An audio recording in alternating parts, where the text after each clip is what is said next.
Tinanggap na nga ni Yasser ang responsibilidad nito kay Claudine Barreto at sa magiging una niyang anak kay Claudine. At inamin nitong napamahal na talaga siya kay Claudine dahil nandito na umano ang hinahanap niya sa babae na hindi niya natagpuan sa mga naging karelasyon niya.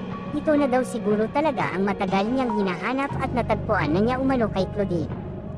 Dahil si Claudine daw ay hindi lang mabuting ina, ito din daw ay maasikaso at talagang mabait, hindi lamang sa camera kundi pati sa personal. Isa pa sa ikinagulat ng netizens ang balitang nabuntis ni Yasser si Claudine Barreto at lalo pang lumakas ang usap-usapan nang mag-post si Claudine sa kanyang social media account ng kanyang baby bump na talagang ikinagulat ng mga netizens. Sa kanyang post ay wala naman itong nasabi kung ilang buwan na ang pinagbubuntis nito. Masayang-masaya ang mga fans nila Claudine at Yasser sa balitang ito. Madami naman ang nag-abot ng pagbati sa dalawa, sana daw sila na hanggang sa huli.